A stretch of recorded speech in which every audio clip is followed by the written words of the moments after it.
the population and minimizing civilian casualties have long been a core... Look at it! Look at it! Look!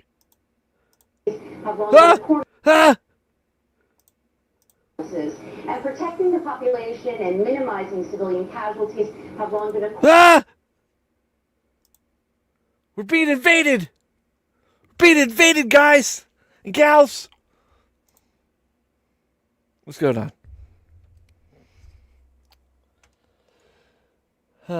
Fake. LOL. That's the media. I know it's fake news, but you don't have to say that.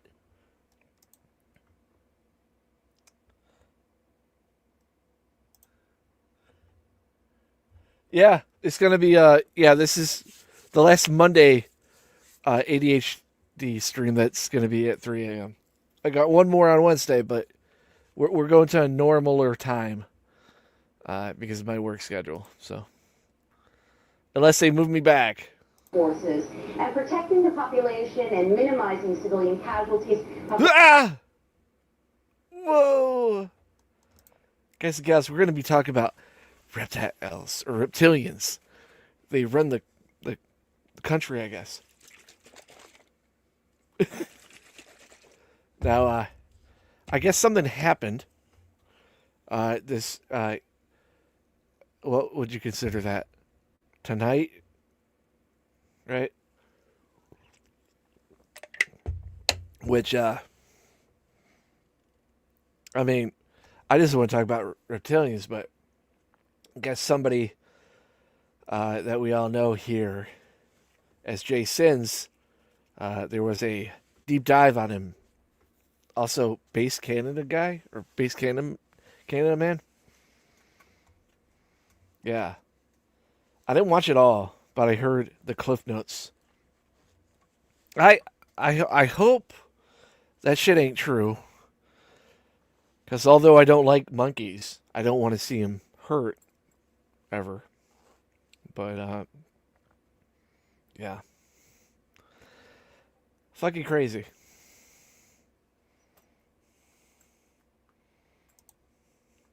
Yeah, I know. That's...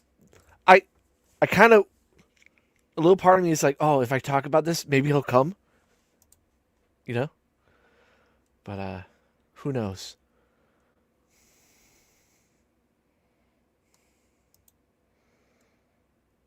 What does Mr. Medicare have to say about the reptilians? I'm not sure if you're aware of the reptilian takeover. You're going to be. Because we're going balls deep in that shit after we watch a little Ike. I'm talking about we need to get the real story here. We need to go to Above Top Secret and find out about those goddamn dirty lizard people. But for now, let's take a look at Mr. Ike and his warning to us about what the future is about to entail and see how accurate it sounds after the news about this neural interface.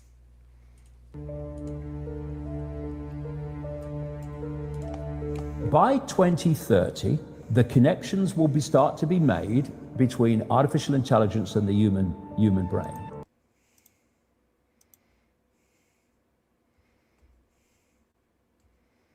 Oh, happy birthday. Oh, yeah. She did mention that she had a birthday.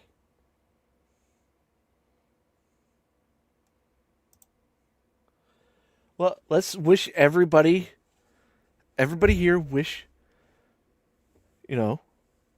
like Pink Mama, or LPM, like people call her, a happy birthday. She is 45. I have not been commenting on your videos, but I have been watching them. Because I watch them at work and I can't really text. See? People just showing you love.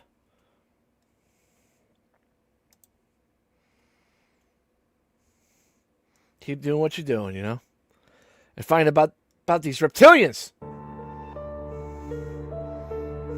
We've been through a process of preparation, of getting people, first of all, stage one, addicted to technology that they hold, holdables, smartphones, tablets, I mean, that's basically achieved. I mean, you just have to walk through a city and you see the addiction. And they're targeting specifically the young. Why? Because the young of today and the children of today are going to be the adults when they want to bring this AI connection in full blown. For that to happen, they have to get people addicted to technology to the point where they'll accept it and where it's the most natural thing in the world. And it's happening in front of our eyes. The first stage is to get people addicted to technology to the point where, at the most extreme, they'll get up in the dead of night and they'll queue, stand in line outside an Apple store to get the first. Well, he was wrong because Amazon's the thing and nobody has to stay in line anymore. Of the new technology. And what they want eventually, and not too distant into the future, is people basically lining up to be. Well, I guess it was confirmed, a lot of the stuff that they were stating. However, I did get some other sources saying that it was true, but there's some underlining things, but it's hard to explain that. And then nuking your channel doesn't help. So I told Twisted, I guess we're on lockdown. If you're not a banana bear, you don't. I'm not going on anybody else's stream ever again. It's only going to be here and Banana Bear Live. That's it. Like, I'm done. I'm done with shit, man. I'm too.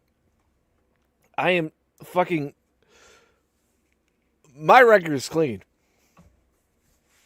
You know? I'm nice to everybody. I understand that we're in a society or a section of the internet that kind of eats each other. But, yeah. I'm... Yeah, if you're underage, fucking get the fuck out of here. Seriously.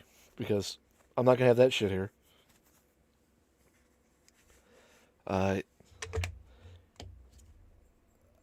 So, without throwing all the stuff out there of what I watched, Jason's, they looked up his search history and Wayback Machine stuff to Reddit posts. And I guess he was looking up or wanted to look up monkey torture videos, which doesn't sound like Jay because of what his profession is. But I don't know. It is.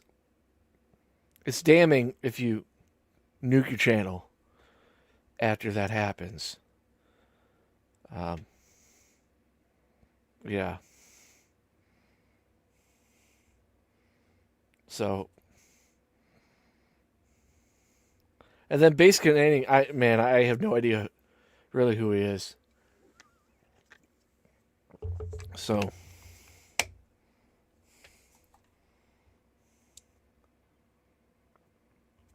I don't know.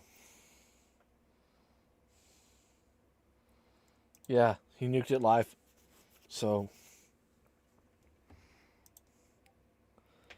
and I'm getting mixed reports out, and yeah, I love animals too.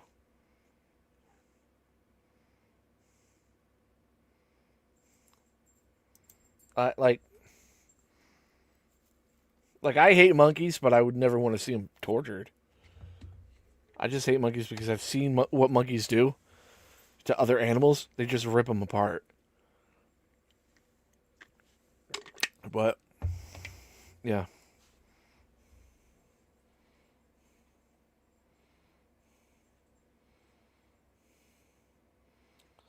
Yeah, I heard that too. I heard that they were poking marks, which I don't know why the fuck you would do that.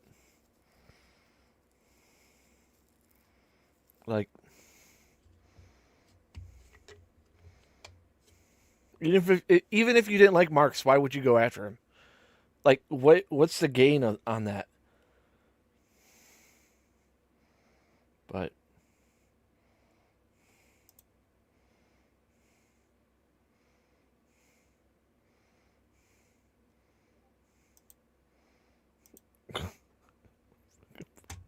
eat pickles? Like, what?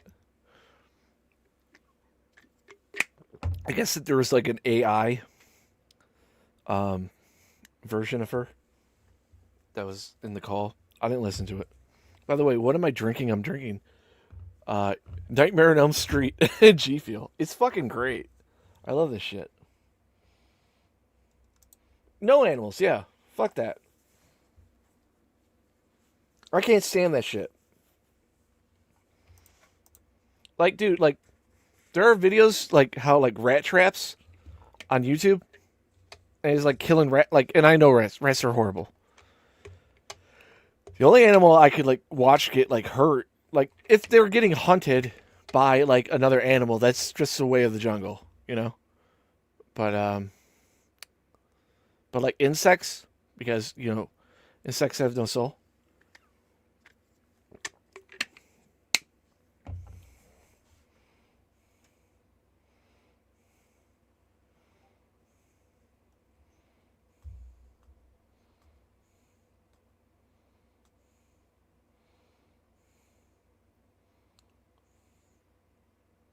Yeah. No animal shit. Because like if someone's torturing animals, it normally leads to other worse things. And in my opinion, animals are not smart enough to defend themselves against somebody that has a fucking brain. And it's just that's why I hate furries so much. Because like, you know, that the zoophile shit was going on.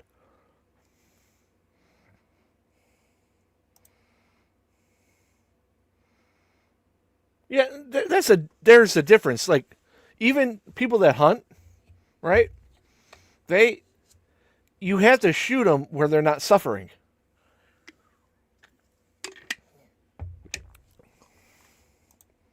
You know? And I guess fish. I don't care if fish get tortured. They can't blink. If you can't blink, I don't think you have a soul.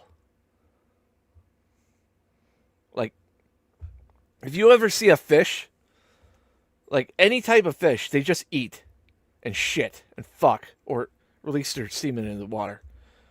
They don't do anything. The only like octopuses are like not really fish. They're aliens. You know, they have to problem solve and like all the other stuff. So maybe I would feel bad about them. But like, I don't know. I could watch a jellyfish get like annihilated. I won't give a fuck. They're immortal. Half of them. But yeah, they.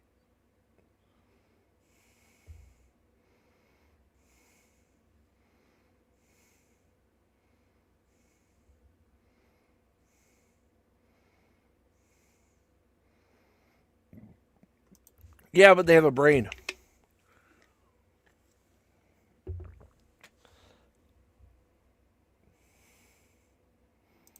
Yeah. If you think about it, dude, think about it. Bugs don't blink. Fish don't blink. Like, sharks do when they bridge. But I don't think sharks, like, think either. Because they can't, like, sleep. Or they do, I don't know.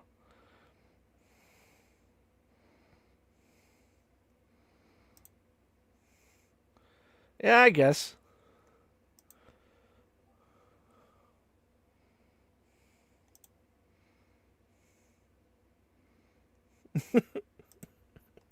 Be connected to AI. Now, if you remember from the article, and even if you watch the Neuralink live stream, he keeps talking about being connected to AI. He's not just, when you hear Neuralink, right? It's an interface. It allows you to communicate with devices outside of yourself in a quick. Yeah, well, Foodie Beauty is. She's an alien. Maybe she's a reptilian, like a really fat one. Fashion. Be that an exoskeleton so you can walk because you're paralyzed, but or a more like in a more general use application, interfacing with your computer or your smartphone or whatever. But even Musk himself keeps bringing up AI, artificial intelligence. And Musk, one of his selling points was, when we see this implemented in people within the next year and a half and we start to scale it up and get it more advanced, we want you to be able to co-process or interface with artificial intelligence. We don't want you just using devices. We want to augment you and make you smarter. And this woke motherfucker, he's going to explain it to us about the reptilians. I know you don't know how it's connected, but they're behind everything. Like those Japanese. They've been planning and plotting for a while now. It's a real good primer on the reptilian menace. Now these reptilians, okay? The whole Vlad Tepes, okay? They call him Vlad. Look at these fucking monitors. The Impaler. Alright? Killed a lot of people. Drunk their blood and all that shit. That's what the idea of Dracula came from. Okay? Vlad Tepes. Tepes, when he impaled people and sat there and drunk their blood. Guess what? The reptilians drink blood and they eat human beings. What? They drink blood and eat human penis? Okay, I don't know if you caught that. All right, fact number one, reptilians, they're drinking our blood and shit, okay? Shit. They drinking our blood. But they also eating our penis. There's no fate worse in this world than a filthy goddamn reptilian drinking my blood and eating my dick. Just in case you missed that. Blood, and they eat human beings. Eating human penis. Dude, this guy sounds like fucking Medusa. Goddamn fucking reptiles. Just they're cock hungry. Okay? Oh yes, they do. They do. What reptile don't eat mammals, huh? What reptile don't eat mammals? These motherfuckers are reptiles. They eat human beings. Alright?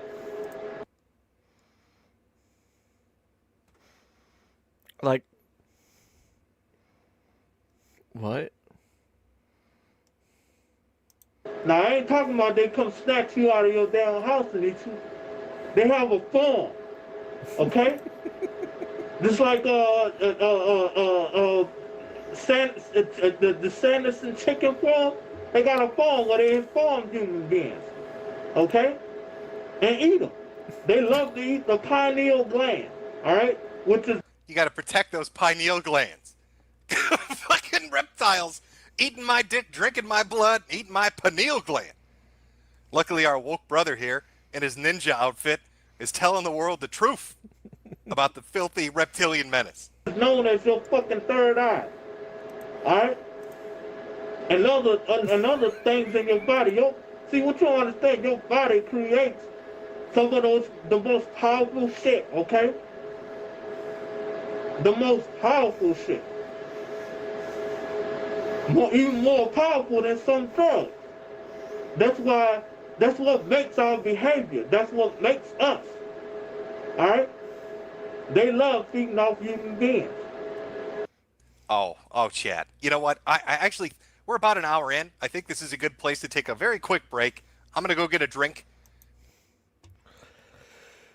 That's a good buffer for what we're talking about today.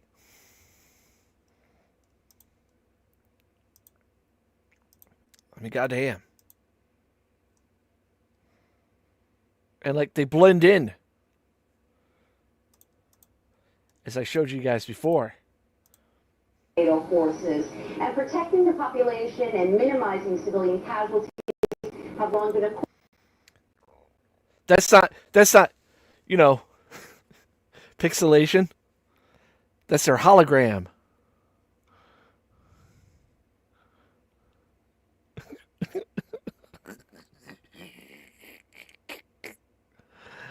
Oh my god. Fucking reptilians. Like, I gotta learn more. I gotta learn more about these reptilians.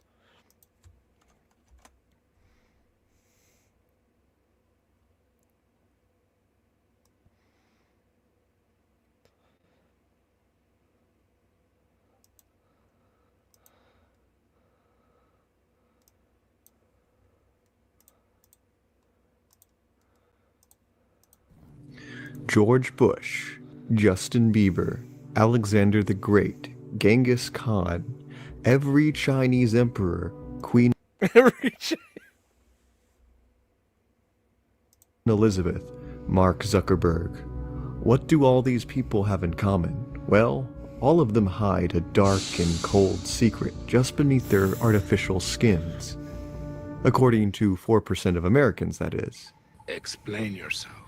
In 2013, public polling revealed that a small but not entirely negligible portion of the United States population subscribed to the idea that a race of shape-shifting lizard people control our world by taking on human form and gaining power. By comparison, the same poll found that 7% of respondents believed the moon landing was fake, and 5% claimed the Beatles member Paul McCartney died in 1966 and was secretly replaced with a body double. Ever since around the early 2000s, there has been this idea floating around in our popular consciousness that a collection of Okay, Men in Black. famous people, from our political leaders to celebrities, are secretly reptile-like aliens disguised as humans. These mysterious beings from another planet have been delicately influencing us throughout our distant and not-so-distant past for malicious purposes. They control the government and popular culture, telling us what to think and what to do. We could be a food source. Admittedly, it is one of the more absurd and nutty conspiracies out there, and to most people it has rightfully become a sort of widespread joke. However, for others, it is no joke at all. There are people who emphatically believe in this conspiracy, often citing evidence from history, cultural mythology, and archaeology that supposedly supports its existence. Where does this reptilian conspiracy come from, exactly? I love the Barnes & Noble music in the background. What is the alleged evidence held up in its defense? And why are there people who actually believe in it? To answer these questions, I have a special guest joining us today, Dr. David Miano from the World of Antiquity channel. Hi Trey, thanks for having me. I am. He's totally. Guys, I think he is a reptilian. I'm really excited to be talking about reptilians with you. It's going to be fun. I'll offer my observations as they come up. Let's get into it. So sit back and enjoy this. From those allegations that recently came out, he probably did. Getting a train ran on him. This installment of Behind the Conspiracy, Reptilians. Despite the claims of many of its proponents, the idea of reptilians is relatively young. Yeah. Yeah.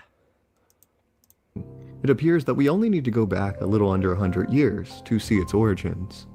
This specific origin story is often mentioned in various pieces of reptilian media. As the story goes, on January 29, 1934, the Los Angeles Times newspaper Yeah, he got raped. reported that an engineer by the name of George Supposedly, he didn't come out and say it, but there's allegations that people have seen it. Warren Shufelt had conducted a mining survey beneath the city of LA, specifically under Fort Moore Hill. Shufelt claimed to have discovered, with the help of a so-called radio X-ray machine, a complex labyrinth of underground tunnels and catacombs. His X-ray pictures revealed rooms of solid gold and massive subterranean passages, going as deep. What is up with fucking, like, old, like, stories and, like, things of gold? Like, gold is not something you, like, would want to build with. It's too soft. As 100 feet below the surface. And according to him, This intricate network formed the shape of a lizard. After consulting with a Hopi Indian by the name of Little Chief Greenleaf, Shufelt concluded that the tunnels were in fact something out of an old Hopi legend, the remains of a vast underground city built 5,000 years ago, not by humans, but by the lizard people. According to Chief Greenleaf, there was once 3 such cities along the Pacific coast of North America, constructed in order to escape some kind of great fiery cataclysm. 1,000 families of these lizard people dwelled beneath the earth, keeping records on gold tablets. This ancient race was also incredibly intelligent. The intellectual accomplishments of their 9-year-old children were equal with those of present-day college graduates. We are told that all of Shufelt's attempts to excavate this forgotten city beneath the city were unsuccessful, to say the least. We will talk about this more in depth later, but according to most retellings, funding on his project dried up, and his findings never saw the light of day. The ruins of the lizard people and their dozens of gold treasures are allegedly still down there in the dark, just beneath the bustling streets and sidewalks of America's second largest city. From Shufelt's original discovery, we see the emergence of several similar conspiracies. Soon after, in the 1940s, occultist and writer Maurice Doreal wrote a little-known pamphlet entitled Mystery. Yeah, like, dude, like, if you think about it, like, you got the Bible, you got, like, other, like, old things, like Norse mythology, all this stuff about gold. Like, gold was not... Gold is great when it's, like, attached to another metal. Like, most of the gold shit you guys have is attached to metal. It's not just pure gold. Because it's too fine. So if you're, like, building shit out of pure gold... Mysteries of the Gobi, where he describes a serpent race with bodies like man, but heads like a great snake. These snake men had the ability to take human form, and in unspecified prehistoric era, they like Reptile from Mortal Kombat, engaged in a violent war with humans and were driven to near extinction. Where Doreal got this information is anyone's guess. In the 1990s, Doreal's writings would later influence conspiracy theorist David Icke. Icke's writings are a whole nother story, but essentially just expanded on these original concepts, that a race of ancient lizard-like creatures from another star. Yeah, back in the day and stuff, and like before Reagan kind of fucked that all up for us Americans. Live underground in bases throughout the world, and have disguised themselves as influential humans. Mainly royal bloodlines and wealthy dynasties. Yeah, gold isn't really a metal, it's an element, right? The Bush family, the British royal family, and the Rothschilds, etc. These creatures secretly feasted on human flesh or had some other malicious purpose in mind for us.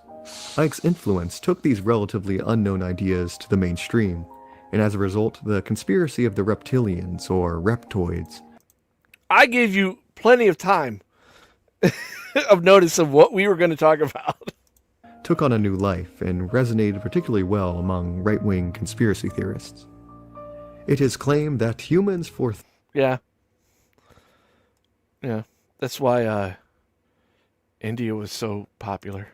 Thousands of years have been encountering these beings, and evidence of these interactions have been preserved in the artwork and stories of ancient humans. In the wake of this surge, believers searched the past for corroborating evidence. Ancient Aliens featured several of these in their episode, and I will give a brief overview of them before we take a closer look. One of the most common examples used to prove the existence of reptilians are these mysterious figurines from Neolithic Mesopotamia, modern-day Iraq. Now, I've always thought of this, like, if you see, like, pottery or something like that, what if they were just really shitty at, like, making sculptures? Like, have you ever seen a 5-year-old, like, draw somebody? They look freaky as fuck. Like, what if they were just, like, mentally stupid? They're like, this is my mom. And it's like a snake person. They are one of the few pieces of physical evidence, tangible artifacts, used by proponents. Archaeologists know them as the Ubaid lizard people figurines, excavated from several Mesopotamian sites, such as the prehistoric cities of Ur and Eridu.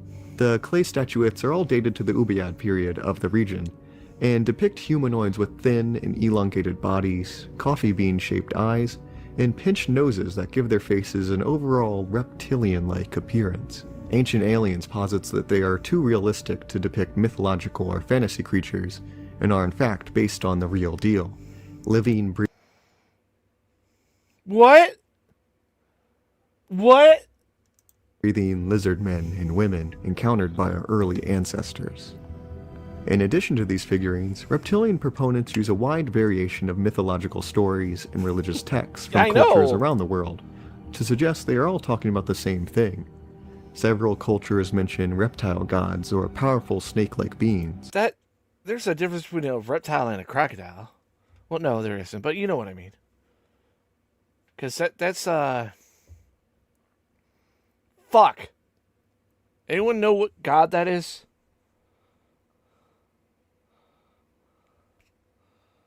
Like, as we mentioned before, Shufelt believed that the Hopi tribe of North America had one such story. Ancient Aliens primarily focuses on the Hebrew Bible.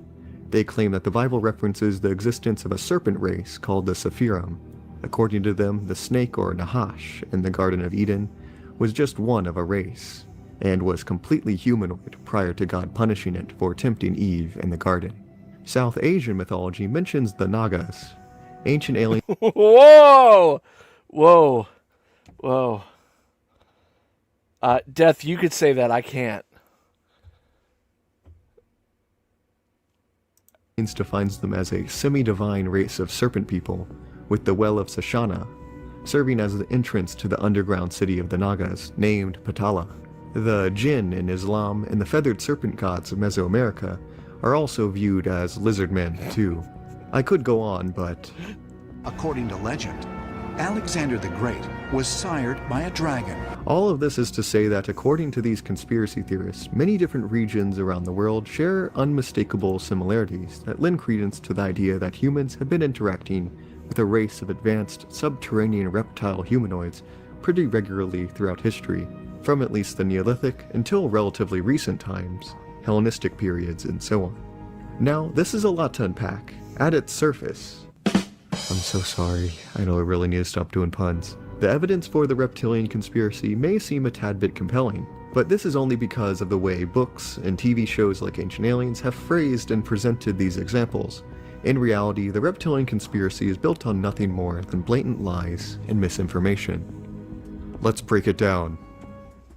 Let's start with that lost city of the lizard people Warren G. Shufelt claimed to have discovered under Los Angeles, as this story seemingly jump-started the whole conspiracy in the first place. The account as told in the original LA Times newspaper, and how many have since retold it, is misleading, if not entirely wrong, as it leaves out many crucial details. For example, you might be asking, if these catacombs exist, why are there no pictures taken of them or of the supposed gold tablets? Well, it's because the whole story is itself a bunch of bunk.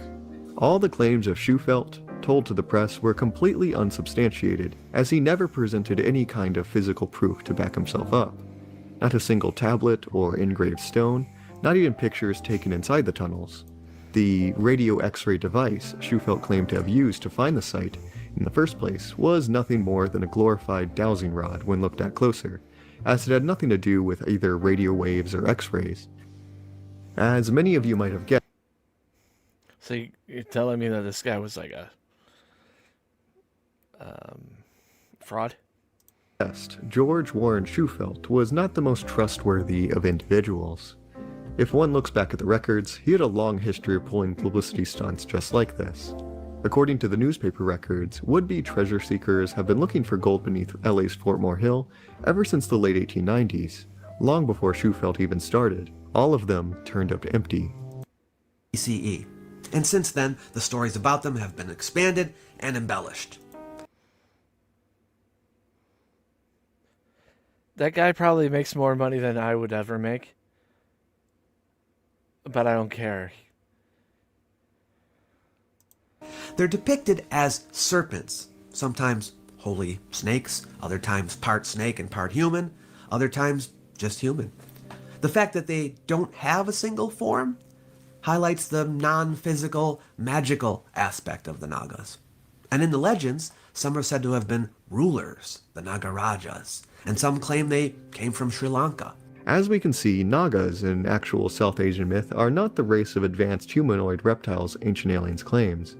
The stories about them have been twisted to say things they explicitly don't.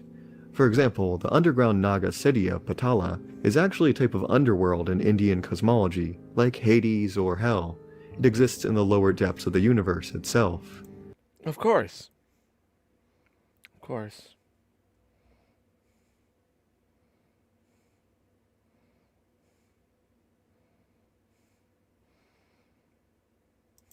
Reptilian proponents even use images of Indian stepwells as entrances to Patala, but these stepwells are not mysterious to archaeologists or even that ancient. The oldest of them were created in the 2nd century AD, and most others, especially the more complex ones, were made much later in the 900s and 1000s AD. And yes, we know that they were made by human hands for the very utilitarian purpose of collecting water, not entrances to reptilian cities. These wells are medieval. Claiming aliens built them is just as ridiculous as claiming aliens built Christian cathedrals in Europe. But they didn't say they didn't? Ancient Aliens also butchers the Bible by reading a little, well, let's be honest, a lot between the lines. Take their claim that the serpent in the Garden of Eden was a completely humanoid reptilian. The interpretation of the Genesis story, the Garden of Eden, has been the subject of great debate for literally centuries. Over time, many people, not just Ancient Aliens, have made the text say things that it explicitly does not state at all. The identity and importance of the serpent is one of them. As far as we can tell, in the original story, the Genesis serpent, or Nahash, was just that, a serpent. The story, as the ancient Israelites understood it, was that this Nahash was merely the first snake created by God, an ancestor to every snake afterwards. You can explicitly see this in the language of the text. Now the serpent was more subtle than any other beast of the field, which the Lord God had made. The word Nahash is also used elsewhere in the Hebrew Bible to refer to completely ordinary snakes. Aspects of the Garden of Eden serve as a creation story, a story that was told by early humans to explain a natural phenomena that they encountered in daily life, something that is universal to all religions. Since the dawn of time, people have always asked questions. Why does it rain? Or why is childbirth so painful? Why don't snakes have legs like other animals? The Bible is filled with these kinds of mythic explanations. According to the ancient Israelites, prior to God punishing it, the snake had legs like a lizard, but due to his cleverness, he was cursed to crawl on his belly. There are also similarities in the story to the ancient text, the Epic of Gilgamesh. In the significantly older story, the king Gilgamesh wants to attain immortality, and almost achieves this by consuming a magical flower. However, a serpent steals it from him at the last second, and as a result, the animal sheds its skin and retains its youth, thus explaining why snakes shed their skin. The idea that the snake in Genesis was Satan or Lucifer in disguise is a much later reinterpretation.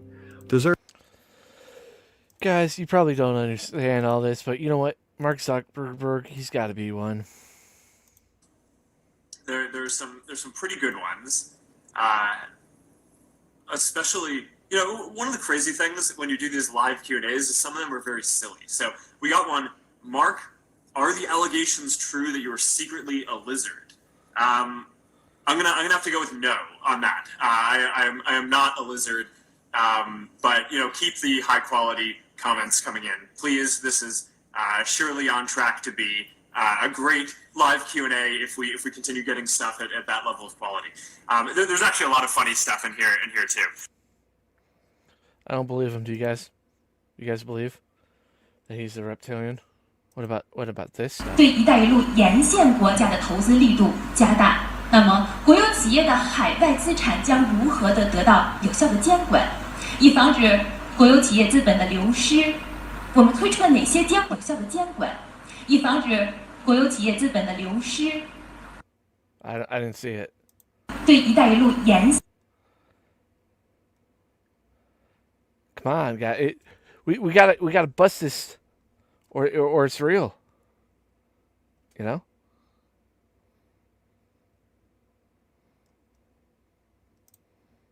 When your president met our queen at Buckingham Palace last year, he rolled up in the Beast, a huge reinforced Cadillac built to resist bullets, missiles, even chemical attacks.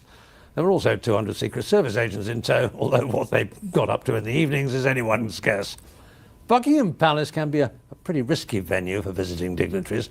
Her Majesty, of course, is always perfectly charming, but Monty, Holly, and Willow are a law unto themselves. These 3 little corgi dogs may not look threatening, but they tend to chase people and then bite them. Now, 5 years... I don't know.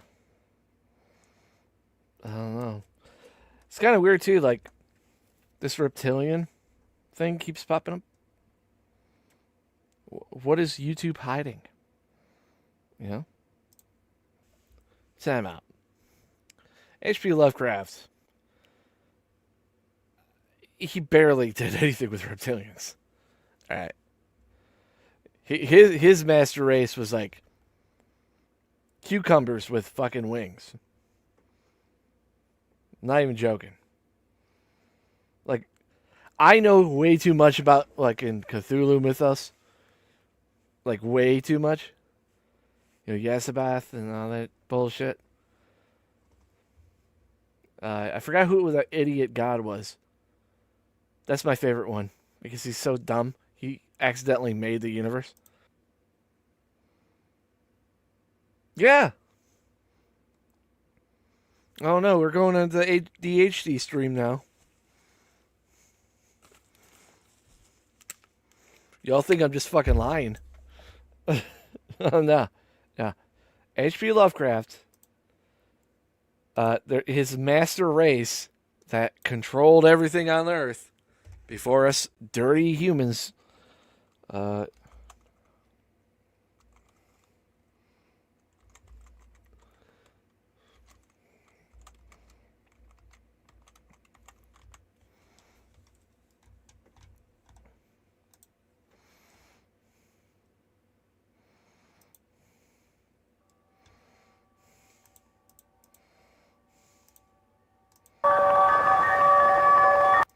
concerned with our day-to-day often can be expedition. The group discovers strange fragments of slate with strange markings. They decide to split, and a Lakes team departed for a sub-expedition northwestward, while the rest of them wait behind.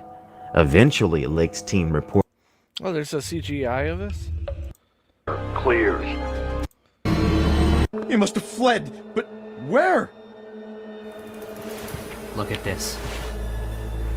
The mountain pass. Our search party mountains must have forth. Show it. You see that? That's a cucumber monster. We need to find All over the walls! This was their city! You're starting to lose it. Listen to yourself. For once, you listen to me! Open your eyes. We are never going to find Lake. This discovery, it invalidates everything we know. Our history, our biology, none of it means anything anymore. Lake doesn't matter. We don't matter. Mankind doesn't matter!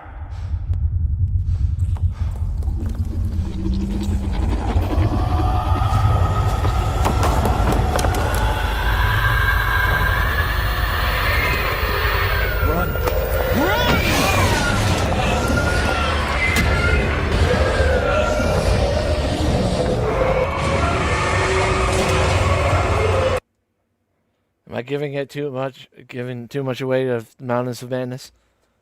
It's such a long ass fuck. Like, out of all H.P. Lovecraft stories, Mountains of Madness is the one, like, if they made it into a movie, it would suck ass. Because there's so much dialogue dumping of what the fucking creatures look like. And they all look stupid.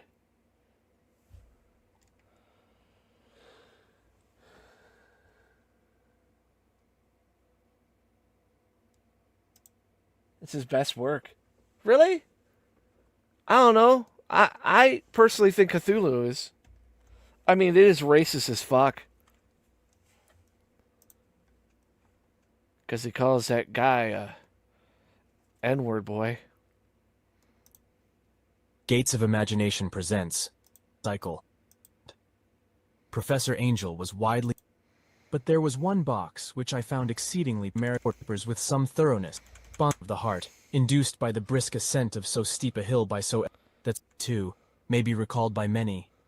Locally, interest was intensified by the obscurity of the cause of death.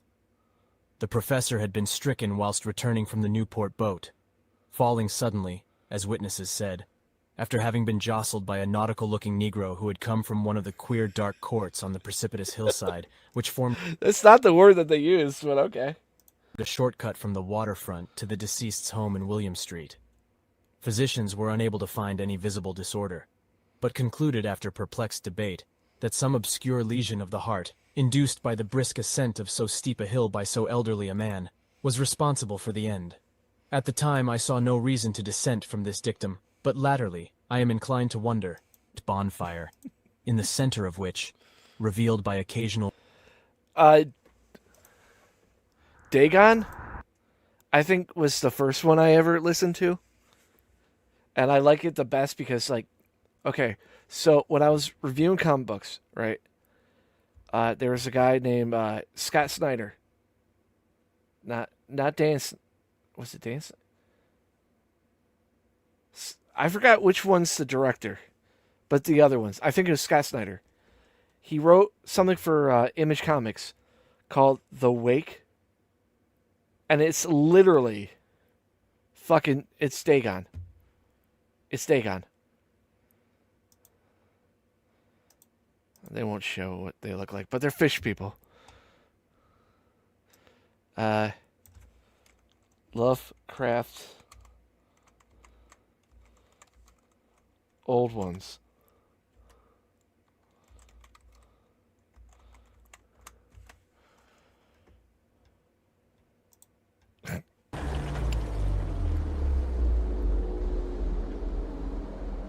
By the way, if you guys have never seen the movie Underwater, like the chick from Twilight is in it. Like, she's a shit actress, right?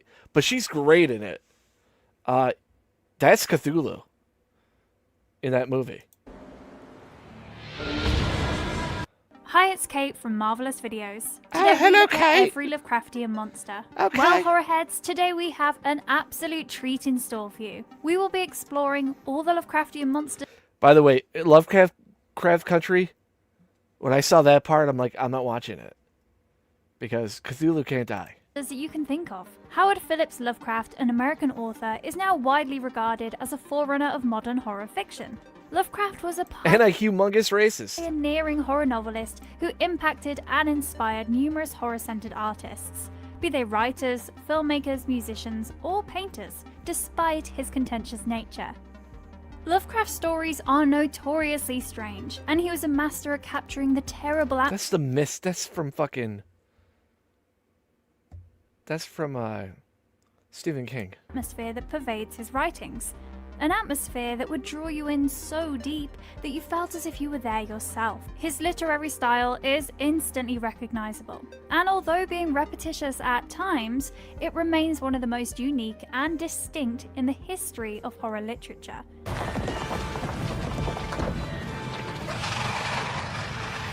The phrase Lovecraftian horror refers to a subgenre or style of horror fiction inspired by H.P. Lovecraft stories. It's called cosmic horror. And the whole point of cosmic horror is to make you feel as small as possible. As you are an ant to these beings. You do not matter. Whatever you do will not stop them. You are an ant to a human. You're nothing. And at the end, the main character, they're a little less than when they started, or they're fucking completely broken. He is also regarded as the father of the cosmic horror subgenre, which he frequently employs in his works. The dream cycle, which is about the mythical dreamlands, and the Cthulhu mythos, which is about a vast mythology of giant creatures, are the two major cycles in which his horror novels are split. Both of these exhibit a vibrant chaos that has terrified readers for over a century. We've decided to visit that chaos in today's video, and give you a list of all the terrible Lovecraftian monsters that have appeared in his... That's not a Lovecraftian monster. That's the Kraken. story, as well as other stories by other Lovecraftian authors. Before we go into our explanation, we have a very small request. If you like our content, please support us by subscribing to our channel. This is a small click for you, but for us, it means a lot. Thank you, and let's begin.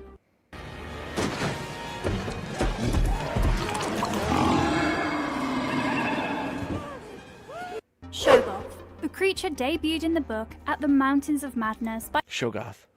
H.P. Lovecraft. A Shoggoth, like a huge amoeba, is a sentient blob of self-shaping gelatinous flesh. If a Shoggoth molded itself into a sphere, it would be around 15 feet in diameter, but there are larger and smaller variants. A Shoggoth can shape itself into whatever organ or shape it requires at the time, yet in its natural state it has a...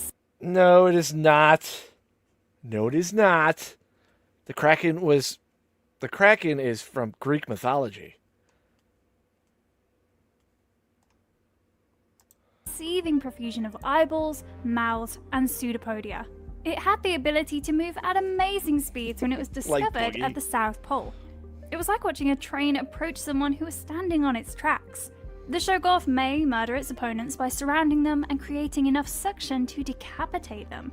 During their uprising, they fought the Elder Things in this manner. They apparently have a nasty, overwhelming odor that totally masks the Elder Things' repulsive odor.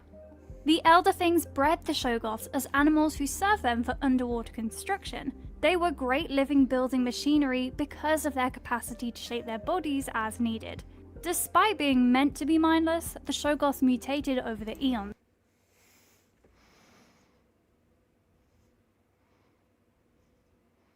H.P. Lovecraft was American.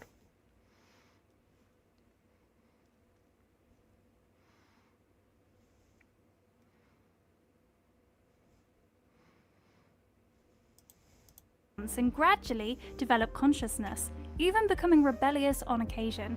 They eventually toppled and slaughtered the Elder Things and created their own towns. Their design is actually based on the Elder Things' five-pointed symmetry. Some Shoggoths survived until the contemporary period, most notably in Antarctica and the deepest portions of the world's oceans, despite their rarity. The Deepons, a race of humanoid amphibious beings, are known to work with or use Shoggoths. You mean Norse mythology? I know about Norse mythology. I personally, when I was in like high school and shit, I loved Greek and Roman mythology. It's the same fucking thing. It's Greek though. In Roman mythology, they just took the characters and changed their names. Yeah, Norris. Yeah. The world serpent. How Thor's a fucking cocksucker. Odin wasn't, though. Odin was just a dick. But his thirst for knowledge, he lost his eye. Often known as sea Shoggoths. Azathoth. Azathoth is an outer god who is also known as the blinded ear god.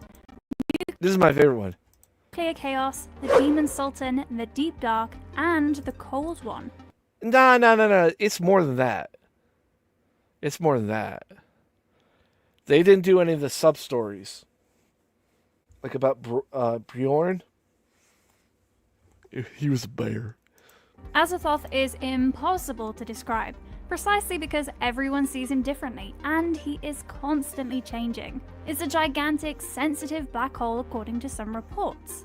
Azathoth's physical manifestation in the universe has been proved to be continuous at a point in the galaxy's central area, known as Sagittarius A, the supermassive black hole at the Milky Way's heart. In his work, The Dream Quest of Ununkadarth, Lovecraft developed this creature. Albert Wilmarth and Walter Gilman are both shocked at the mere mention of Azathoth's name, which they both read about in the esoteric book, indicating that he is a powerful, malicious influence in the Necronomicon. However, in the Necronomicon it says, "By no means shall you ever try to summon him, because there is no fucking point to summon him. If you do, he's just going to eat you."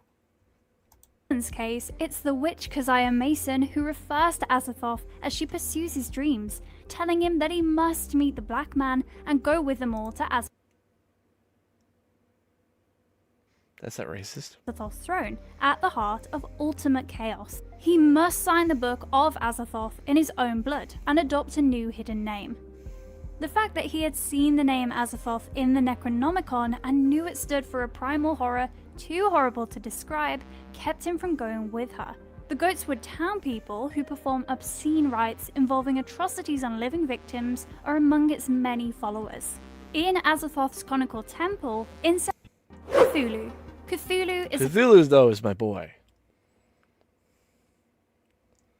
a fictitious godlike entity created by H.P. Lovecraft, the 20th century horror writer. I love Cthulhu because, so of course he's the most famous one, but like he's not even that powerful compared to like the other old ones. He's just a priest, and the whole mythology with him, which I love so much, is so our reality is his dream because he's sleeping, but once he awakes, our reality will change into what we really are, and it will fuck us up so badly we'll go all insane. This scary cosmic being first appeared in Lovecraft's short story The Call of Cthulhu, and is characterized as a manifestation of chaos and destruction. This one is obviously the best known out of all of Lovecraft's monsters. Cthulhu has the look of a giant humanoid being, with arthropodal and cephalopodic characteristics. He, or rather it, has a man's upper body, but its back is covered with That's underworld. Or water. tiny webbed wings, and its arms and legs end in clawed digits. Cthulhu's most distinguishing characteristic is its head, which resembles an octopus. The head is largely made up of I so want this as a tattoo. You know? a big bulbous pulsing sac with multiple writhing tentacles sprouting from where a mouth should be. Cthulhu can grow to be hundreds of meters tall, and can change its size and shape at will, ranging from the size of a man to the size of a continent. It's capable of generating whatever number of limbs it desires. Cthulhu is said to have a worldwide cult with its base in Arabia, with followers as far away as Greenland and Louisiana. In China's highlands, there are cult leaders who are supposedly immortal. Some of these cultists describe Cthulhu as a great priest of the great old ones who lived eons before there were any men, and who appeared out of the sky to the newborn world. Cthulhu is a descendant of Yog-Sothoth, who may have been born on Vul in the 23rd Nebula. On the planet Zoth, he mated with Ediar. Gatanathoa, Ithogtha, Zothamog, and Cthulhu are his offspring. He is also supposed to have mated with the being Nyarlathotep, giving birth to Ilithla.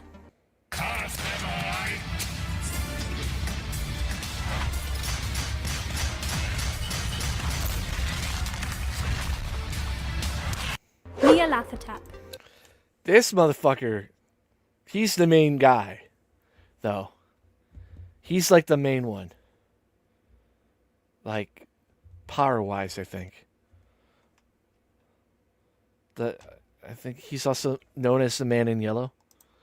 Nyarlathotep, often known as the Crawling Chaos, is an outer god in the Cthulhu mythos.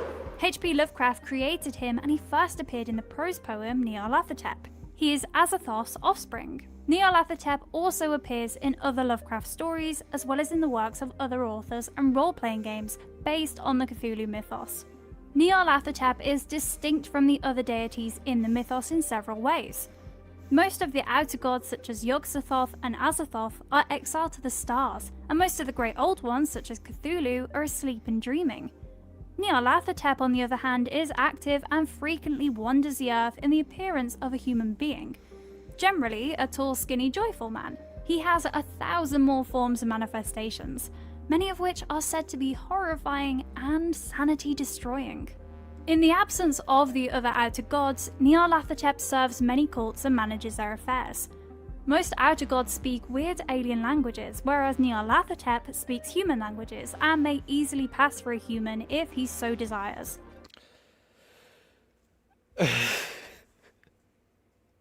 That doesn't look like a tall vagina. Nyarlathotep appears to be purposefully deceitful and manipulative, even resorting to propaganda to attain his objectives. He is arguably the most human-like of the outer gods in this way. Nyarlathotep is the outer god's messenger, heart, and soul. as well as their immemorial figure of the deputy or messenger of hidden and terrifying forces. He is also Azathoth's servant, and he promptly performs his master's fitful demands. Unlike the other outer gods, spreading lunacy is more vital and delightful to Nyarlathotep than death and destruction. Some believe that he will destroy the human race and even the entire planet. Loathsome, it darted like a stupendous monster of nightmares to the monolith, about which it flung. Dagon. Dagon's a fish guy.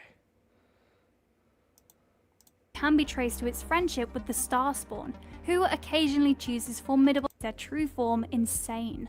Furthermore, the majority of them have the ability Nightgaunt. This one is quite horrifying.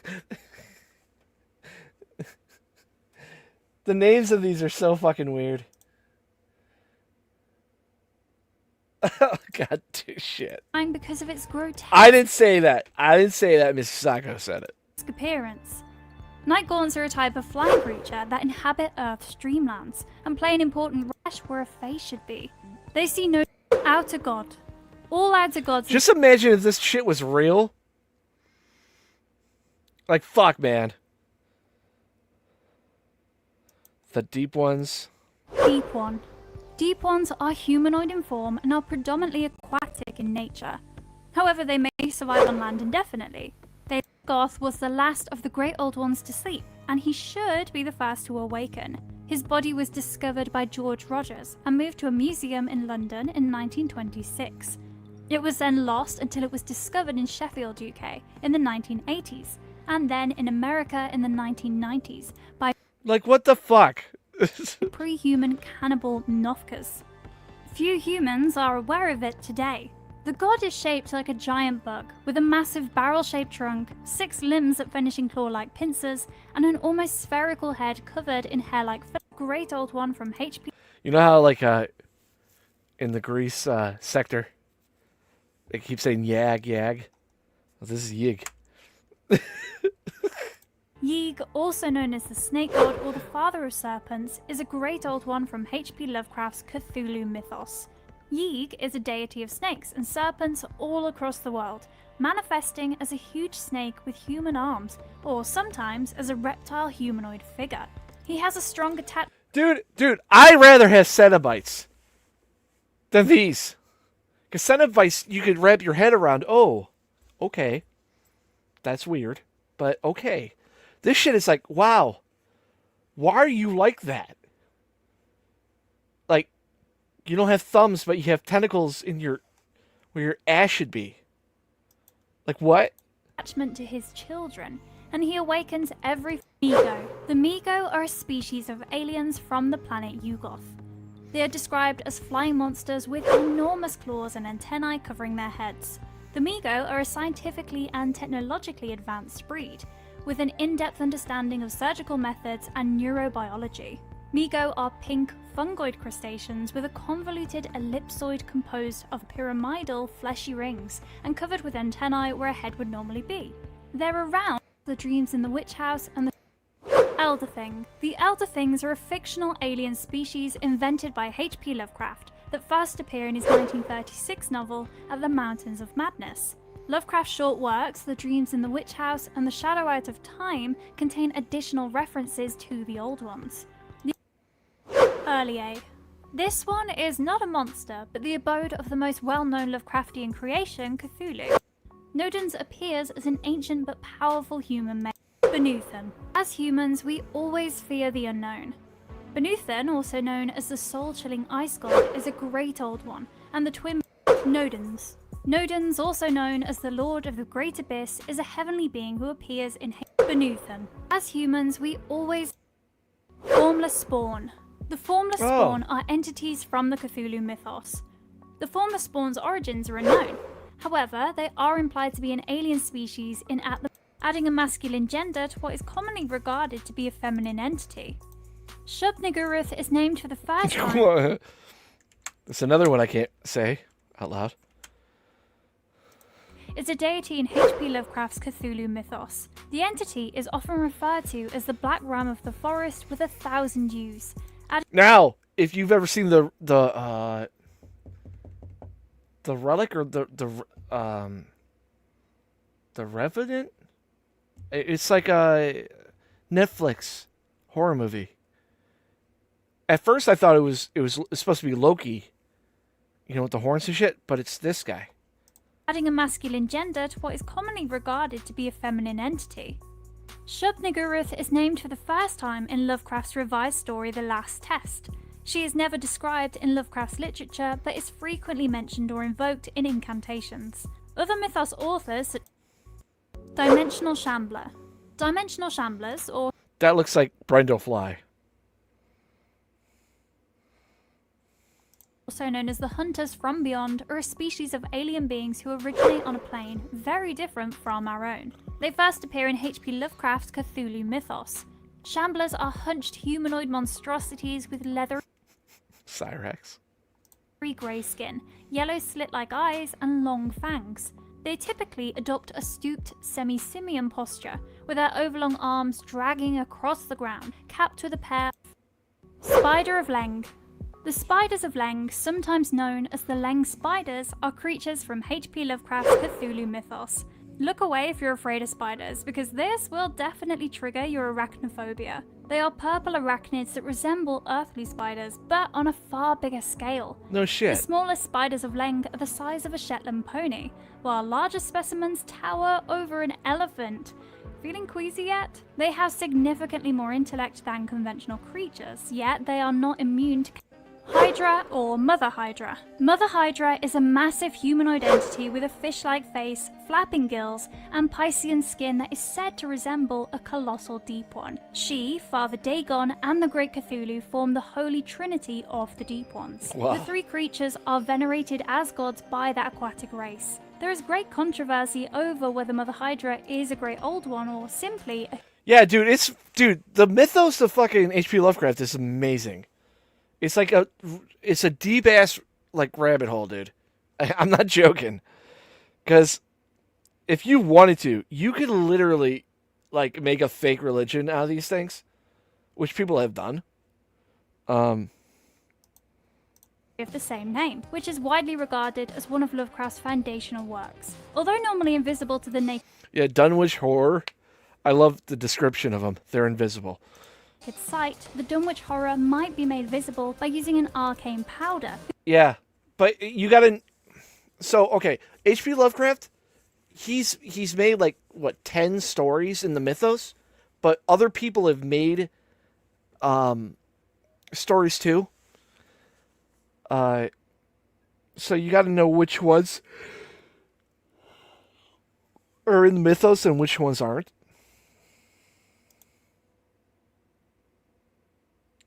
Oh, well, dude, the creepypastas, they borrow from it. But no matter what, an H.P. Lovecraft story or a Cthulhu story, at the end, the main character is broken. Or lesser than they were. Like I don't know if they went through the monster that's in the Color Out of Space.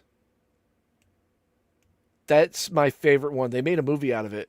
It had Nicolas Cage in it. The movie's not as good as the book or the story. Deadass. Whose recipe can be found in the ancient Book of Evil, on the planet of Yaksh, now known as Neptune, and gave birth to the Great Old One, Zvilpogua. Her whereabouts and present activities are unknown. Clark Ashton Smith created Shathak, but did not... Like, what the fuck, man? Like, look at that. Like, if you saw that in real life, you're like, all right, God's trying to tell me something. You know, stay away from vaginas, because that is a vagina with teeth. Not expand on it. Some elements were connected by Lawrence J. Cornford. Its appearance, on the other hand, is extremely scary, being a gigantic tentacle monster. Gloon. Gloon is also known as the corrupter of flesh, the master of the temple, and Gloon. It's a great old one who appears in H.P. Lovecraft's Cthulhu mythos. Gloon's real look is that of a leathery, bloated slug with large flaps of skin hanging from its body. Despite being imprisoned by powerful sorcery on the lost continent of Atlantis for a long time, Gloon is occasionally able to manifest its true form through its avatars. Even those who simply touch the diminutive statues will experience strange dreams of cyclopean ruins beneath the sea. Those affected by such dreams have an overwhelming desire to find the ruins, to the point of drowning themselves in the process. Gloon is said to be the custodian of a vast temple in Atlantis that serves as a portal to another dimension, though the contents of this realm are unknown. Although there are no human worshippers of Gloon in the present, he appears to have a following among aquatic species, with dolphins in particular showing a penchant for following his statues. Like, who'd write that? You know, this is a god to dolphins. Like, what? Wilbur Whateley. Wilbur Whateley was a Cthulhu mythos demi-human being created by H.P. Lovecraft. Wilbur, who was almost 9 feet tall and still growing at the time of his death, wore enormous garments to conceal his rapidly deteriorating body. Although his hands and face were human-like, the skin on his upper body was scaled like that of a reptile, with crocodilian-like armor plating across the chest. His skin was covered in a thick covering of black fur and a forest of greenish-grey appendages with red rims, sucking mouths that sprung from his abdomen. Wilbur had what seemed to be a rudimentary eye on each of his hips, and where some animals have a tail, Wilbur had a weird trunk-like protrusion resembling an immature throat. He possessed dinosaur-like legs that ended in misshapen clawed hooves, and instead of blood he had filthy, sticky, greenish-yellow ichor. Gobbageg. Gobbageg, also known as the Twice Invoked and the Moon Ladder, is a great old one from the Cthulhu mythos. While little is known about the dreaded Gobbageg, what is known is that it appears as a huge column of changing, pulsating, eldritch flesh, with a single baleful eye at the tip of its tentacle-like body. When it appears, tremendous earthquakes damage the surrounding areas, and it's reported to be capable of causing entire universes to implode. I want to say, yeah, I don't think he abused it, though. Like, back in the day, that's what people, like, did, I think. Simply by this existence. To make matters worse, when Gobbageg is cooled... And you don't smoke... You take drops of it. It literally drags up the entire continent as it ascends skyward, causing the entire globe to collapse on itself. Sandy Peterson was the one who built on Lovecraft's hazy description of the Moon Ladder and other visions.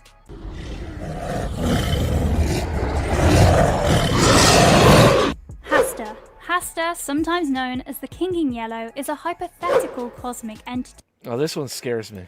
Initially introduced in Ambrose Bierce's... You can smoke? Yeah, but the ones back in the day, they didn't do that. Like, back in old British days, they would have drops. Short story Hatter the Shepherd, and developed on by Robert W. Chambers, H.P. Lovecraft, and August Derleth. He was first portrayed as a loving shepherd god. The word Hastur is used to denote numerous elements, including... No, I get it, you could do it now, but back in the day, they didn't smoke it. They had drops. Character and setting in Chambers' The King in Yellow, a collection of horror stories. Hastur was mentioned in Lovecraftian and Decay, with many of its large wooden structures about Venus. Another Lovecraftian place that is beyond human imagination is a planet called Venus. No, it's not the regular one in our solar system, but it's one inhabited by primitive humanoid lizard men. Venus, the second planet from the Sun, appears in H.P. Lovecraft's short novel In the Walls of Eryx. Unlike the real Venus, Lovecraft's Venus is a lush jungle planet with a tropical climate and an atmosphere that is almost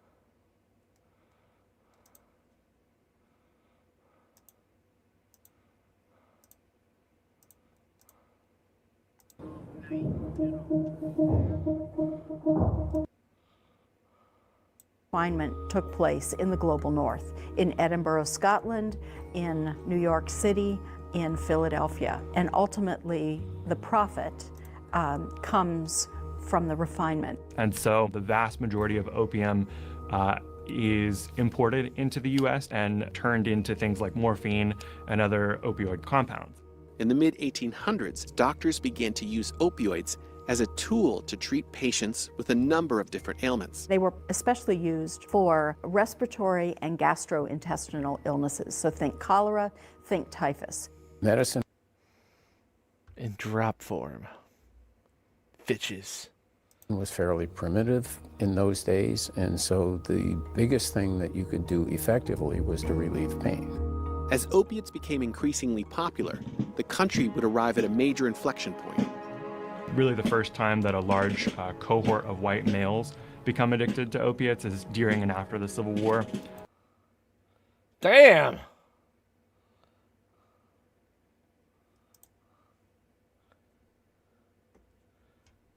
Oh, no, I know. But I'm saying, like, mostly, though, because, like, we get, like, our culture-wise, smoking is more popular than being discreet and taking a drop of it. Because a lot of fucking people, like, salesmen and, you know, people that, like, went to brothels and stuff like that, they would just take a couple drops. When things like amputations. Were prescribing women more. Because they give it to women.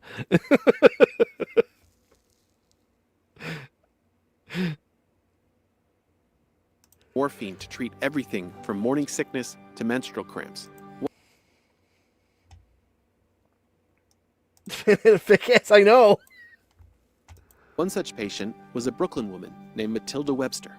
Mrs. Matilda Webster was the mother of 9 children, and she fairly often sent her children down the street to a pharmacist where she could obtain several grains of morphine.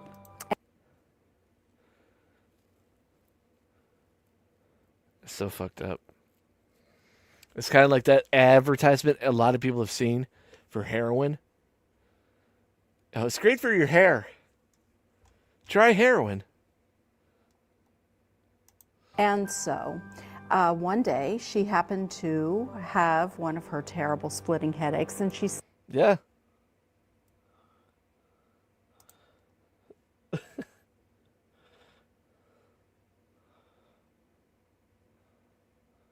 That just reminds me, like, so I had surgery, and before I had surgery, because I had a tailbone issue, right? Because I broke it, and it didn't heal right. So I went to urgent care, and they just kept feeding me Percocet, like, for months, until I got surgery. And then after the surgery, they're like, I'm like, what about the pain? Because I wanted my perks. And they're like, this is your last one. And I didn't know anyone that could give me more. So I had to go, like, cold turkey. But, dude, fucking popping one of those and just watching fucking, like old YouTube fucking videos on my couch, passing out was so great. But kicking that shit was bad. Sent one of the 9 children. That was the worst thing I quit smoking. Which is, like, you know, that sucked. But quitting those, hard turkey, because all my friends, like, they didn't do drugs and shit like that. I guess I'm lucky. Because, man, I wanted to kill people. Relatively young one down the street, and she did it all and died of an overdose. A widower with 9 children, Matilda's husband sued. Catholic. They forgot to say Catholic. Because back in the day, if you had 9 kids, it didn't make you a whore if you said Catholic after it. The pharmacist. And that suit wound its way through court, and ultimately there was a settlement for $5,000. But the country's very first opioid settlement did little to curtail the rising quantity. Soothing syrup. Soothing syrup. Give your kids some opiates. Because they're teething. Fuck, dude. Yeah.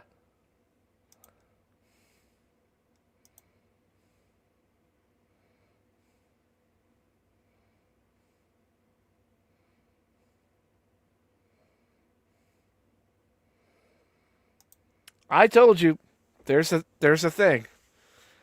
Those Zools that and have like something in your mouth like that reminds you of a cigarette. That's the only way you could do it. Of opium entering the country and the number of prescriptions being written.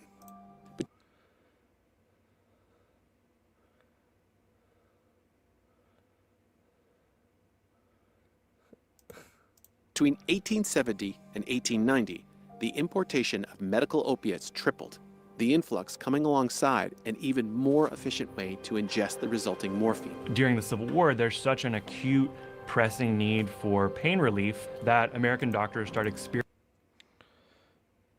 That's when it got bad. The drops turned into shots. Yeah.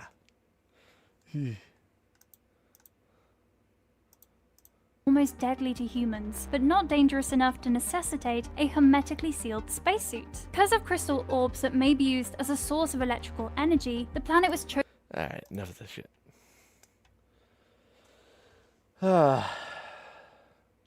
So we didn't learn shit about reptilians that gave us anything other than opiums. Fuck.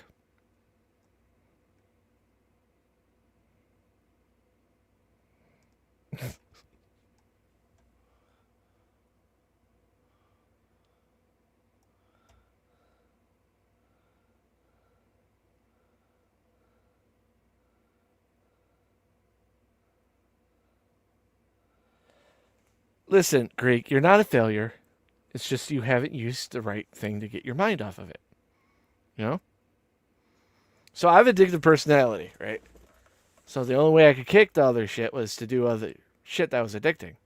So I had a cousin, right? I have a cousin. He was into opiums. The bad ones. And he was like me. He's very he had addictive personality. So what I did, he was off of it, but like he moved away from everybody, all that stuff. I was the only contact he had. So I got him to start playing NBA 2K, and he started obsessing about the cards. That was his new drug, and he got obsessed with it. You know? And that helped him kick it. It's weird.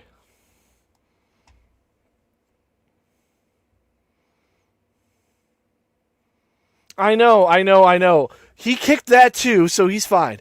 And like he bounced back. But like the thing is, he was ADHD too, right?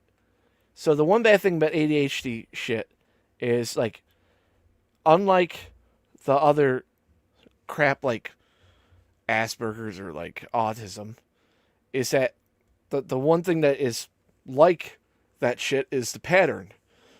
If you have like a pattern in your life, like let's say when I used to work, I used to take a break. I would smoke on that break. So I'm used to smoking on that break. You would have to break the pattern completely. So instead of taking your break at like 3 o'clock, you would take it at 3:30 and not leave the building. And that pattern, because a lot of the addictiveness isn't the actual drug itself, it's the pattern. If you break the pattern, at least you have a chance to break the whole addictive thing altogether. That's just my thought.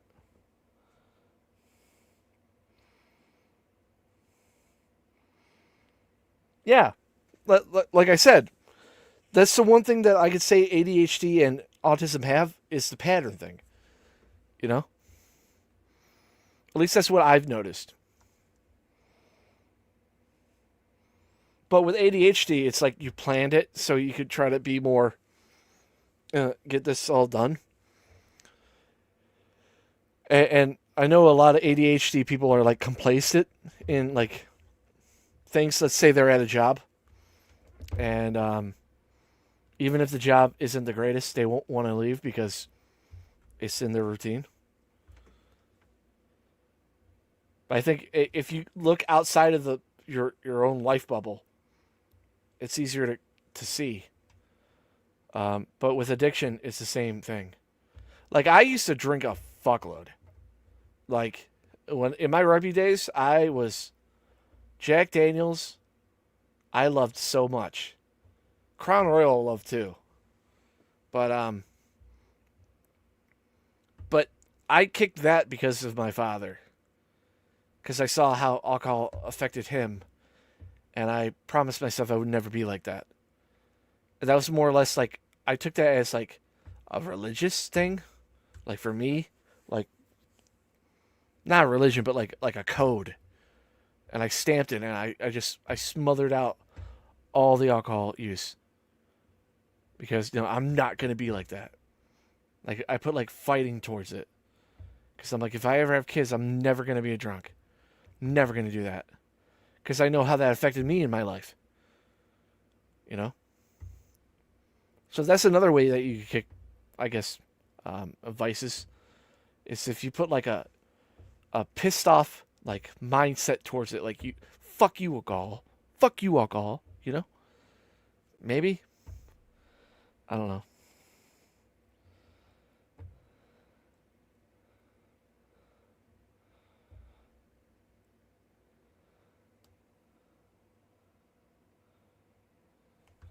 No, I have not seen the real life Beavis.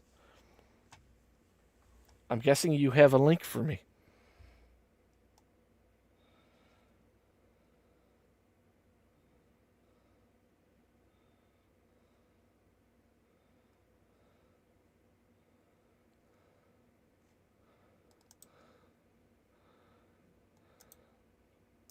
There's no fucking way. This isn't real. Can't be real.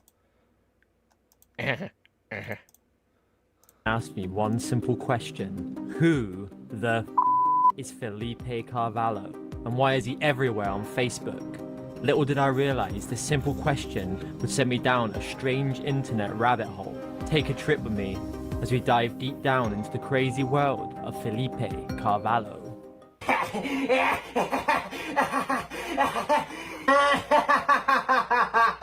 This is Felipe, a 30-year-old, I guess we can loosely call him content creator and mine internet celebrity living in Miami. If you've been on Facebook for any length of time, you have 100%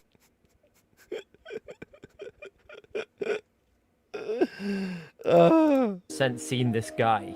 He posts in hundreds, if not thousands of different groups. Call of Duty, ESPN, 90s nostalgia, 90s grunge, car enthusiasts, AEW.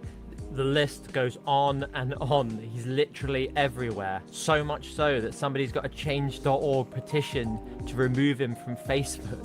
Videos like this are posted often and everywhere. Look at this. Look at this. I got a new graphics card. It's crazy fast. The weirdest part of all is this guy's been doing this for years and years, at least 8 or 9 that I'm aware of. Desculpe, meninos. Esse bombado. So what's this guy's deal? Is he trying to be famous? Is he the world's best troll? Or is he just playing crazy? Is that a fucking new... Is he the world's best troll? Or is he... Is that like a new legacy fucking like logo? He's just playing crazy.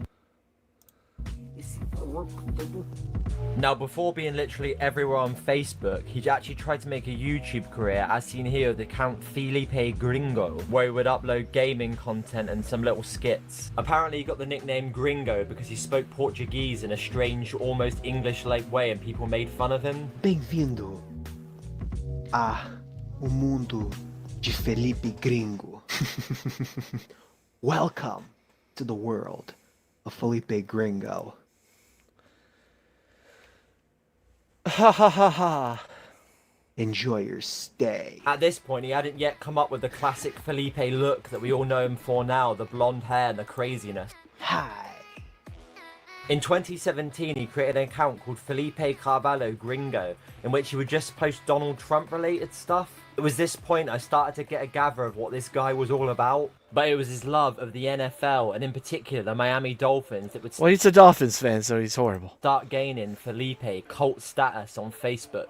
He would literally post hundreds of times on the ESPN Facebook page about the Miami Dolphins, and would often antagonize opposition teams' fans. It's here that he came up with the classic catchphrase, Dolphins fan here. Dolphins fan here. Guess what, baby? My glasses are so much cooler. Who do we beat? Who did we beat? Nobody this year. The goddamn Jets. That means nothing. That means nothing. The Jets suck. The types of video Felipe would post really made opposition fans angry to the point he got banned from several NFL groups. There are also several Reddit threads all about him, but he also gained a lot of fans during this time, to the point somebody made a change.org petition to get him to the Super Bowl halftime show. Not only does he post a lot on Facebook, he also posts a lot on Reddit, and here's a post from him on the Roast Me subreddit, where people compared him to Beavis from Beavis and Butthead, Duke Nukem, Max Headroom, Robbie Rotten from Lazy Town, and a member of The Offspring. Another Facebook group where Felipe gained a lot of fans was the Goodwill Shaman group, where he would post all kinds of crazy Goodwill finds. This was until there was some big drama in the group in which Felipe got cancelled from the group. So what allegedly happened was a girl in the group who was friends with the main admin had a crush on Felipe and had arranged to meet him. But Felipe told her at the last... Not really. All he's doing is pushing his arms out more like this and going like this. I don't think he's really that big. minute he had hooked up with his ex, so he couldn't meet her anymore. So the girl in question made a post saying Felipe Good night. is cancelled and posted screenshots of their DMs. After this, the group descended into chaos with people split into two factions, pro-Felipe and anti-Felipe. But because the girl was friends with the admin, Felipe got kicked out of the group and all his posts deleted. Anyone who mentioned him in the group was... He's not that big. Also removed, so there was another page set up with him unbanned. But this comes as no surprise to Felipe. He's been... Oh, he has a nose piercing. If you're a dude, you have a nose piercing. Come on, man. Been banned from hundreds of Facebook groups. But this is his own personal page, and he does have fans. He even has a Cameo page where he's had at least 33 bookings. So what is this guy's deal? Why does he post in so many groups? Why is he seemingly everywhere on the internet? Well, I think the answer is simple. Felipe is a natural-born shitposter of the highest tier. I think he's an expert in satire, and he does what he does because he just finds it funny. And to be still doing it and committing to the trolling after 9 years is strangely admirable. Felipe is a legend. I salute you, sir. He has that smile. Wow. Just that smile, you know. Well, it's just a douche. Yeah. Good sum up. Wednesday's going to be the last late night ADHD stream. So, he does look like Max. Yeah. Like Mac tonight from the commercials? Oh, maybe. You know what? You're probably right. Guy's a fucking reptilian. We solved it, guys. Beavis is a reptilian. That's what we learned tonight. That and Cthulhu mythos is pretty fucking cool. Oh, it's going to be 3 a.m. again on Wednesday. And then on that stream, y'all got to tell me what time y'all want this to be. Like 8? Maybe? 8 p.m.? I don't know. Because I know the earlier I'll do it, the more people will be in here. It'd be less intimate.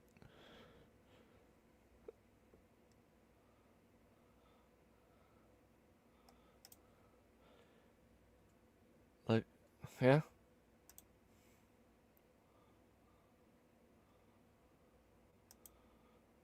Yeah. That's Eastern Standard Time. You know. But yeah.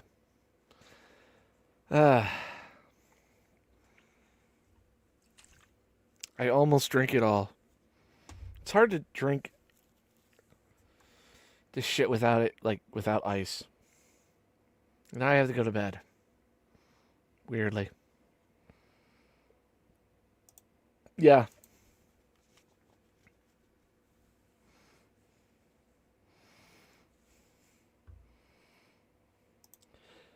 Yeah, I know. My international audience is going to be fallen. Because right now, like, the girlfriend is up. That's one thing I'm not looking forward to. I'm going to have to wake up early to just talk to her.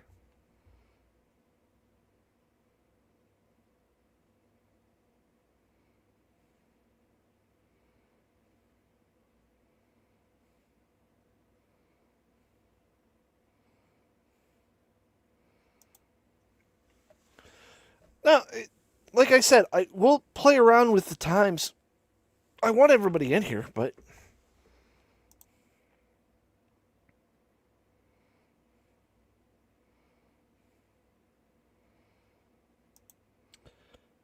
yeah. Who knows? Maybe I could get Bill on one of these, because I don't want him on the Banana Bear show, just in case he drops some N-words. You know, I don't care about this channel as much. I care about it, but you know what I mean. 'Cause fuck, man. If I got Bill on here to talk about some Hulk House, fuck, man, that'd be fucking awesome. Fucking love Bill.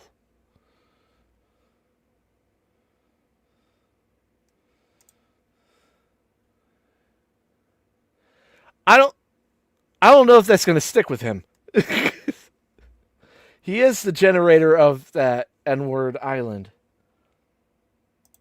And Bill likes me. Bill likes me.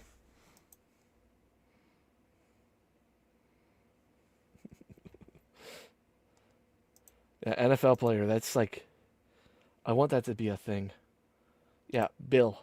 You know. And who knows? Maybe more like shit will hit the fan on this community, because supposedly Bibbs is next on their list.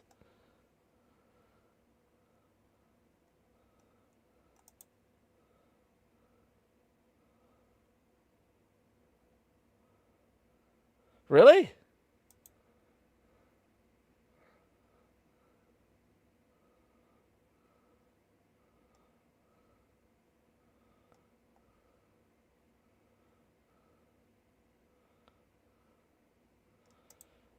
Fuck you.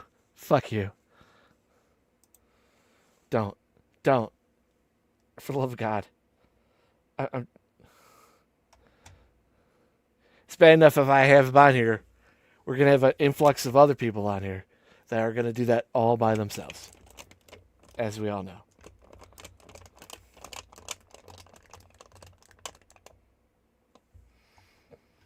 Yeah, dude. Because I've seen clips of people saying, yeah, he said Banana Bear Show.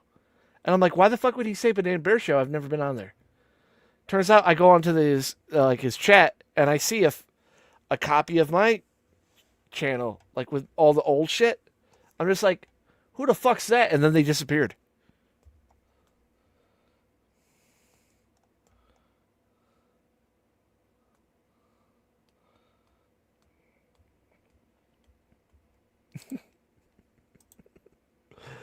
All right, I'm getting out of here.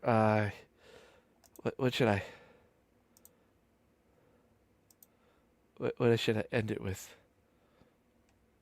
Well, something. I guess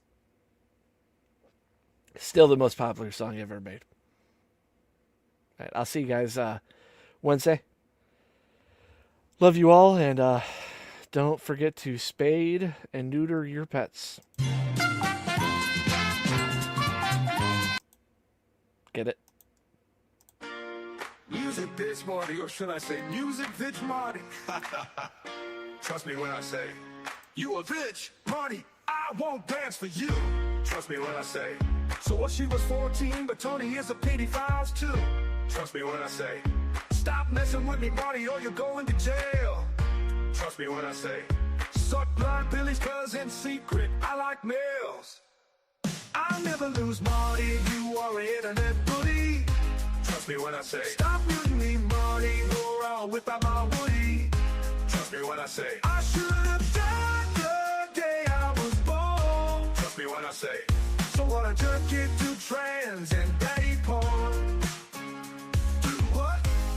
Huh? Do what? I used to have a good life till you come around. Trust me when I say, I'm gonna beat you up when you come to my town. Trust me when I say, why can't you let me win music bid?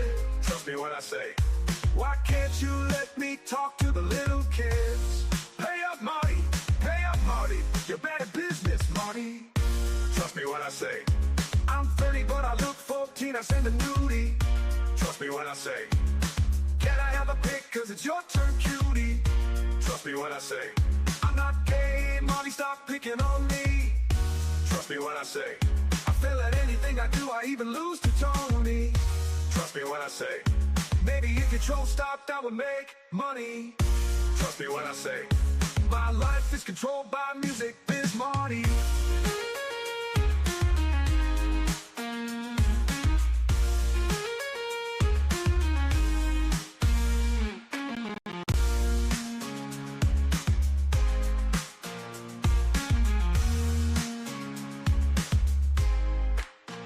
I never lose, Marty, you are an internet bully. Trust me when I say, stop muting me, Marty, or I'll whip out my woody. Trust me when I say, I never lose, Marty, you are an internet bully. Trust me when I say, stop muting me, Marty, or I'll whip out my woody. Trust me when I say, I should have died the day I was born. Trust me when I say, so what, I jerk it to trans and Betty porn. Do what? Huh? Do what? Do what? I used to have a good life till you come around. Trust me when I say, I'm gonna beat you up when you come to my town. Trust me when I say, why can't you let me win music bid? Trust me when I say, so what, I jerk it to trans and daddy porn. Do what? Huh? Do what? I used to have a good life till you come around. Trust me when I say, I'm gonna beat you up when you come to my town. Trust me when I say, why can't you let me win music biz? Trust me when I say, why can't you let me talk to the little kids? Pay up, Marty, you're bad at business, Marty. Trust me when I say, I'm 30 but I look 14, I send a nudie. Trust me when I say, can I have a pic cause it's your turn, cutie? Trust me when I say, I'm not gay, Marty, stop picking on me. Trust me when I say, I fail at anything I do, I even lose to Tony. Trust me when I say, maybe if control stopped I would make money. Trust me when I say, my life is controlled by music, biz Marty.